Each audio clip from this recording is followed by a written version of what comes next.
Welcome to Security with Spirits, an Oak Barrel security podcast. I'm Jason. This is Ben. Jonathan. And Tony. We'll tell you what to drink while we tell you why we drink. All right, everybody, welcome to the podcast. Thank you for joining us. So my drink for tonight, we were actually working with the web developer this weekend, doing some updates and changing to oakbarrelsecurity.com. You should go out and check it out. But we've got recipes posted for all of our drinks that pair well with some of our podcast episodes. So I'm going back through and I'm mixing up some of the old ones. So right now I'm having the Oak Barrel Guardian. It's absolutely delightful. And if you want the recipe, go to oakbarrelsecurity.com. Ben, what you drinking? I am finishing out my trip with Dal Weenie. Got it straight up. I will say, I don't think the coolness, like ice or the chilling, does this drink any favors. It's already a very light taste to begin with, so it mutes it quite a bit. What are you drinking, Jonathan? So tonight in my glass, I've got equal parts of a mixture of Tennessee Hills Dead Pecker, which is a rum that's been soaked in a bourbon barrel. And then I've got their cinnamon cream liqueur mixed in and then just tossed in a handful of ice. And it's just kind of gives you that feel of a nice cinnamon white Russian, but different. Tony, what do you got in the glass tonight? The dude abides. Our signature cocktail for this episode is the Oak Barrel Certified Beardo. This is inspired by a cocktail called the Beard's Sour, which was named for the illustrious chef and foodie James Beard. That one is a very sophisticated Scotch sour. The Certified Beardo is not. It's a weirder version, as we do. It's got Scotch and rye, lime juice and pickle juice, bitters, a splash of ginger ale, and a pickled ginger garnish. Pro tip on this one, the pickled ginger actually makes the drink. I wouldn't usually consider a garnish as an essential ingredient, but here the aroma really makes a world of difference. Kind of like the same level as adding smoke to an old-fashioned. Very nice. So you can get the recipe, pictures, and even some cybersecurity stuff at the newly updated and ever-growing oakbarrelsecurity.com. Nice. Excellent plug for the website.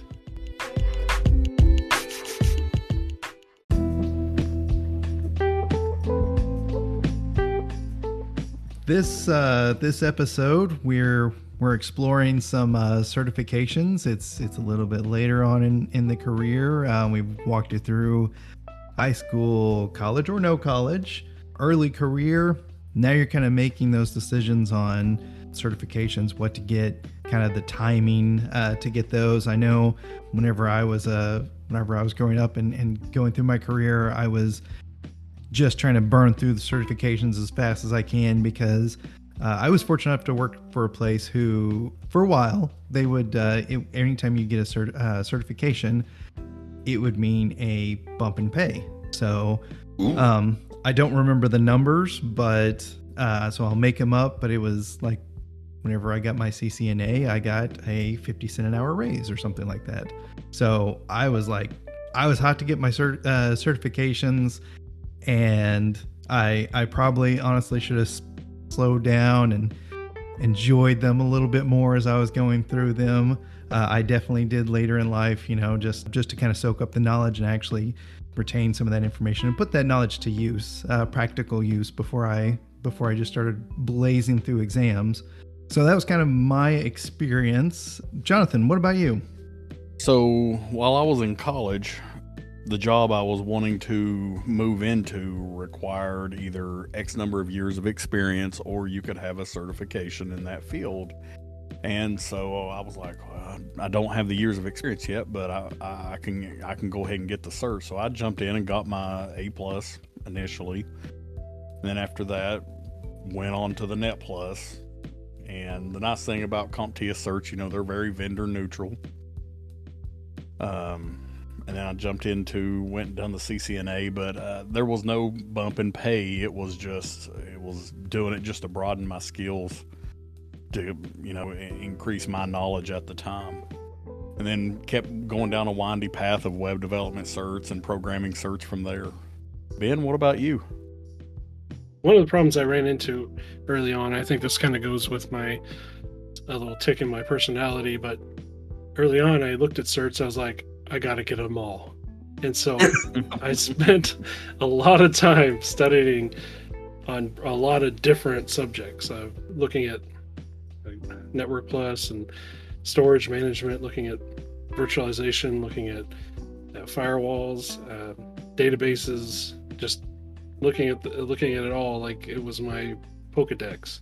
And so I would say in a later career, as you kind of get over that rise, really start thinking about, or maybe trying to focus your attention more on a certain aspect that you want to master, as opposed to trying to catch them all, so to speak. Mostly my certification journey was focused a lot on what I was doing at that time. My IT career spread across a lot of the different disciplines, so the makeup is like I kind of got pointed in a direction and would start going that way, and then pointed in another direction, start going that way. What about you, Tony? I mean, I think we've established in previous episodes my path was very much indirect. The certification that I got early in my career was the CCNA, and I wasn't considering security as a career at that time. I do think it was valuable in getting that networking experience and kind of getting that broader view. But I kind of want to go back to Ben being, this Mr. Swiss Army knife of IT. I think that's a big green flag. You want that person on your team. Whereas, you've got somebody with certifications and no experience, that's a big red flag, right?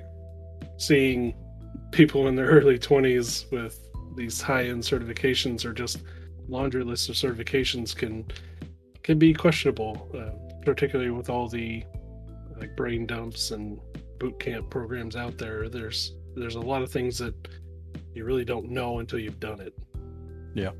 So I guess my question to you is, was the value of the certifications what you learned, or was it just having the certification, and did it open doors for you?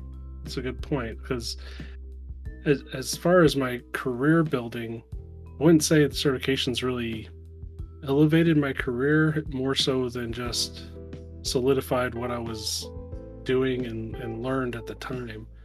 Some jobs that I've applied for, it doesn't seem like anyone cared that I had this certification, or this certification. A lot of them I earned while doing the job that those certifications would help you do, if that makes sense. Like I didn't get my MCSE and Microsoft SQL and then become a DBA. I was doing DBA work and became that. Yeah. So it was kind of your way of signifying that you had this experience. Yeah, like an achievement in Xbox Live kind of thing. I think that's a great way to describe it, because that's what I see. I've mentioned it before on the show. I don't think that you can go and go to training, but if you don't take the exam and really challenge your knowledge, I think you're missing on a key part of that learning experience. It's like you're not digging in, doing it, and you're usually sticking to what you know. But whereas that certification is going to push you and really force you to have a broad understanding of that, broad and deep understanding, particularly of that topic. So that's exactly it. Humans are naturally lazy. I don't care who you are, but you're going to want to gravitate towards the stuff that you like to do, or that interests you, or that it's easy for you. And the exam is going to challenge you, and it's going to expose those weaknesses for you to shore up. I did find that while doing some of the training for some certifications while I was doing the work, I found maybe I'm not as interested in this as I thought I was. Another pitfall is you start doing the training, you're doing the work, and then you transition out of that job. And it's like, well, do I go ahead and solidify that with the certification exam, or am I off to new things? And my advice on that is, along with Jason's, go ahead and get that certification. There's a couple instances I can think of where I've done training courses, I did the work, and I did not take the exam because I had moved on to a different job, and have a hole in my resume that I feel like it should have been filled with those exams. You know what really hurts, and whenever you said a hole in your resume, I was like, what also hurts is the hole in your soul whenever it's time to expire that knowledge. Like the price of renewing that certification just isn't worth it anymore. That that one's rough. Whenever that A+ comes up for renewal and you're just like, nah, I don't think so. I'm good. Yeah. What about you? Like, Jonathan, have you had any like certs that you let go that was really, really tough to let go? My CCNA, that one still hurts. Yeah. Cause I worked so hard to get that. That one, yeah, I still think about that today, and it hurts actually. I went through a weekend training program, and it lasted all summer. Like every weekend, we would go to this class, and I was thinking about that the other day because I hated it. It's like I worked all week, and then I would drive out to this school Saturdays, about an hour drive away. I'd drive out there, then drive back home that night, and then do it again Sunday. And this went on all like through the whole summer. But when it was over and I got that cert, it was nice and worth it. But you got talking about. I think Ben was mentioning some of those like boot camps and stuff like that just shovel it in you, and I don't have a problem with any of those if you are working in that and you have some experience and you're wanting to get that cert. But if you've got none and you're just doing it just to get the cert, it's not going to benefit you. You're wasting money and you're wasting your time. Make sure that you're going to be going into that and you can really value what you're learning there and put into practice. What's the point getting that cert if you're never actually going to be able to demonstrate and utilize what you've learned? Yep. Right. You're wasting somebody else's money, maybe even. Possibly, yes. I see in the forums and such people asking if they should get certified even to just get into a help desk type job. Yeah. And that can't be worth it. And we're talking about red flags and green flags. I think if you see a job posting for an entry level job that requires certifications, that's got to be a big red flag for the company. Yeah, definitely. That company's been burned on some things. Mm-hmm. But good developmental early positions are hard to come by. There's a risk aversion into bringing people in and trying to elevate them and trying to really engage their desire. It feels there's an overburden on the employee to prove themselves a bit. That's an unfortunate side effect of, I think, just the rise, the prominence of IT and cybersecurity in particular. There's a definite need out there, and so people start seeing dollar signs and chasing it. And it'd be nice to see a little more faith and developmental entry-level positions in the field. I had mentioned earlier that that one of the places I worked, they would pay you. You would get an increase in your hourly rate after you pass the certification. Let's pretend you're running a company. Would you pay for the training? So it's not so they didn't pay for the training. That's the catch. They didn't pay for any of the training. They didn't pay for the exam. They didn't pay for any of that. Once you got it, you got a bump in pay. If you were running an organization, would you pay for the training package or would you pay for the bump in pay? I can see a benefit to both sides. Mm-hmm. And I honestly could make an argument for doing both. If you could enforce, like, the key part is to make sure that your business is getting the benefit of the training. But I could see an argument being made for a program in which you bring people in, you contract them to work and train them up and bump their pay as they go along in hopes of earning a retention for your higher level positions that you have. I love that idea. I guess going back to Jason's question, my thought is pay for training. That way you're showing that you're investing in your people, that you support them and you want to increase their knowledge and retain them there. But as far as the cert goes, maybe I'd let them pay for the certification, but overall keep that in mind when motions and pay bumps and stuff like that come up. It's like, they worked really hard on this and they demonstrate what they've learned, and they share that knowledge with the team. I think a pay bump for getting the certification makes perfect sense, because your salary or whatever is generally correlated with your experience and skill set, and you're demonstrating that you have this new skill set. You should get a raise, right? If you came into the job new with that certification, wouldn't you be worth more? Potentially, yes. Okay. Well, let me throw another. I had another thought on that. Go for it. I'm having trouble holding on to them.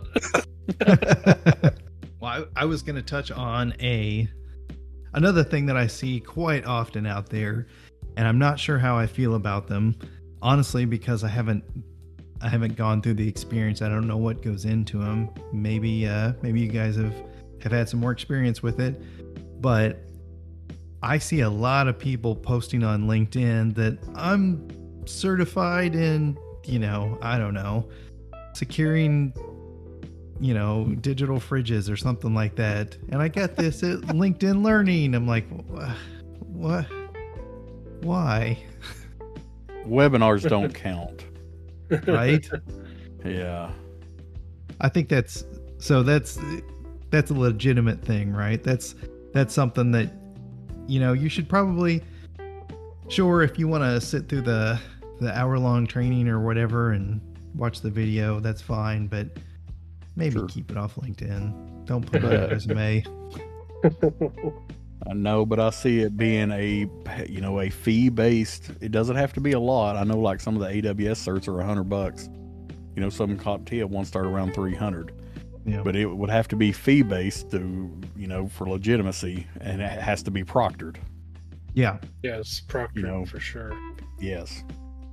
One common argument that gets thrown around whenever people talk about or looking for entry-level positions or looking for jobs or like wanting to negotiate, say, hey, why don't you, I would gladly do this work for you if you would only send me to this training or have me get this.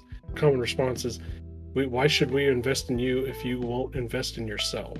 And there's a fine line there that does have to be looked at. Like, if you're obviously early in your career and you may not have a lot of funds available to you, but there are avenues that you can take to acquire training and acquire access to training materials and things. I know certain sites will offer training courses, and they often have sales or even free content that you can get pretty regularly. So being able to see in someone if they are investing in themselves, even if it's something in just reading certain books, or like you mentioned with the webinars and things, you have to place an evaluation of what you consider those are worth as far as personal investment in yourself. But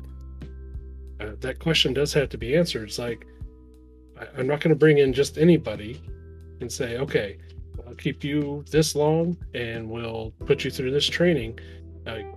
You don't necessarily want to do that with just everybody, because there are individuals who won't invest in that, and you may not get a better person on the other end of that investment. Fair point.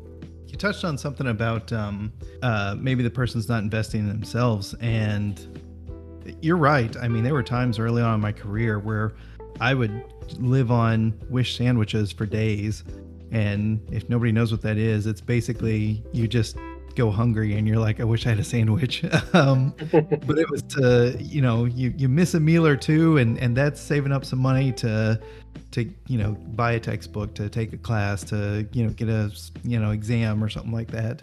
But there are other, I think today it's not uncommon for people to go online and start up a GoFundMe page, or just ask. I think there are ways to get some of those certifications or training, or even just experience, without having to invest thousands that some of these training courses are asking for. Oh, absolutely. Like, that may seem daunting to some, but it is affordable if you are willing to dedicate the resources. Well, should it be treated like tuition reimbursement, which most companies offer some form of?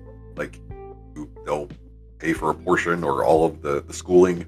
In return, like, what are the normal conditions? You have to maintain certain grades. You have to stay with the company a certain amount of time. I think so, but I mean, just, cybersecurity is a new-ish field, and I don't think HR's caught up there yet. Absolutely. Some companies are forward-thinking, and they understand, but I think that should be, especially certifications that can really be beneficial. Yeah, I think absolutely. I think that should be included in like the tuition reimbursement. It's really an interesting viewpoint that I think companies need to adapt, is to look at their staff as an asset versus an expense.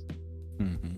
And once you value that knowledge or the training or the individual's ability, you should value them like an asset to the company. Completely, yes. Man, that's a whole other topic, but like, that just doesn't happen anymore. Mm-hmm. Companies, there's so much turnover, and like, pay raise and promotion policies are set such that you almost have to move jobs every so often. Yeah, and that cost of knowledge transfer and everything, and that's another thing too. It's like, you could have a illustrious career in information technology and even cybersecurity if you change jobs every 3, 4, or 5 years, and then any work you did during that time, make it good work. Mm-hmm. But ultimately you're doing temporary work. Mm-hmm. Temporary work without that investment of trying to make that last. Someone could abuse that, and you could see, like you were talking about, turnover, job changes. We especially see it a lot in positions like sales and account managers. They jump ship all the time, it seems like. But yeah, just imagine that world where a company invests in its employees as an asset, which I love that phrasing, and build them up and allow them to grow and promote them. Oh yeah, how comfortable. And if you're like, yep, this is it, this is your career, you're gonna work here until you retire, and we'll keep you happy, we'll keep you, as long as it's a two-way trust. You gotta, the employees got to play their part too. They can't slack off. And but man, it'd be awesome. I mean, just it is so short-sighted for HR and these companies, because it's amazing return on investment. Yeah. Because you're not only increasing your employees' technical skills, but you've got an employee that knows the environment, which I'm telling you, that is worth more than the technical skills sometimes. Yes. I don't care who you bring in. I don't care what top talent you bring in. You're looking at like 3 to 6 months for them to actually be good at what they do. Yeah, and that's a good point to make. 3 to 6 months. This is definitely outside the 90-day.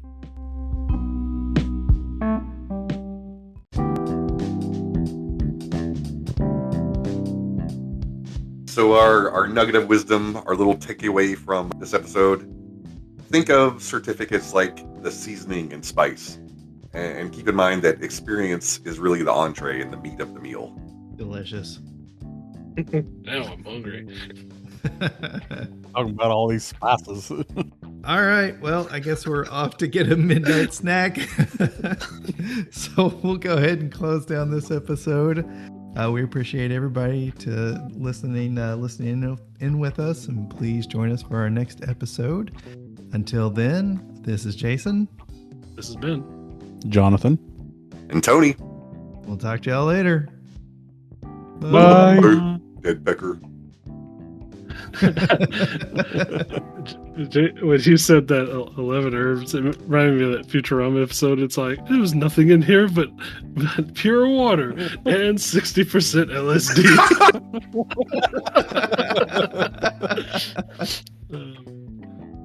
I lost my train of thought here. Hold on a second. You might need to clarify what Dead Pecker is.